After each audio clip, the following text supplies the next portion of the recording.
Please subscribe.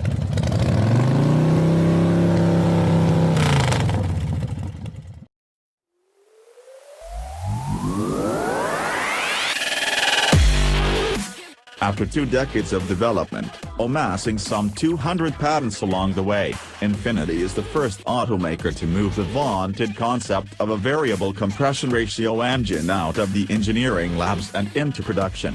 The first of many Infiniti vehicles that this 2.0-liter VC turbo engine will power is the all-new 2019 Qx50 compact crossover. Getting to the second generation of what started as the EX35 for the 2008 model year and then was renamed Qx50 for 2014 has taken an inordinately long time compared with typical automotive life cycles, and the aging model has been a slow seller, even as the crossover market has gained momentum. The Qx50 switches from a front-engine, rear-drive platform that looked a little too hatchback-like, no doubt its kiss of death sales-wise, to a new, all-steel, transverse front-engine, front-drive platform that's substantially taller, by 4.2 inches, and wider, by 3.9 inches. Despite this growth, Infiniti says that the drag coefficient has been substantially reduced on the new model. Dimensionally, the new Qx50 now falls right in line with the throng of compact luxury crossovers, although, interestingly, the wheelbase of the new don't call it a hatchback is the same 110.2 inches as that of the original EX35, when it became the Qx50 in 2014, the wheelbase grew to 113.4 inches. However, the packaging efficiencies gained from the switch to a transverse front-drive architecture plus the additional height and width should equate to fully competitive rear seat space this time around, although Infiniti has yet to release interior dimensions.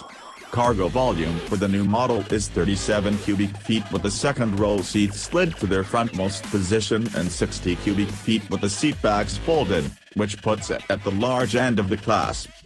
Although we're enthralled with the new VC turbo inline-4 engine, we won't rehash all the details again here. If you haven't yet read up on the engine tech, check out our comprehensive overview from when the engine debuted at the Paris Auto Show last year and our report from briefly driving a prototype Qx50 earlier this month. The quick summary is that the system of links and levers allows the sport and direct injected engine to vary the stroke length of its 4 pistons by 1.2 mm to alter the compression ratio from 8.0:1 to 14.0:1.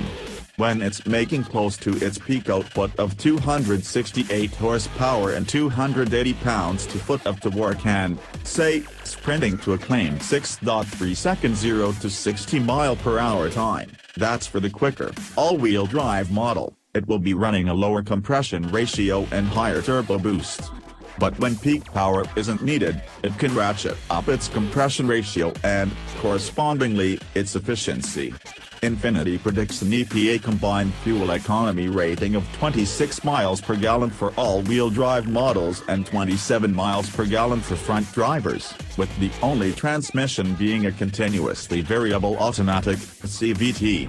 While those ratings are at the top of the segment, they're not a huge leap from the 25 mile per gallon rating of an all-wheel drive Audi Q5 or BMW X3. And it can't match the Jaguar F-Pace diesel's 29 mile per gallon figure. As soon as we can get one to test, we'll give you a full report of how its real-world fuel economy stacks up.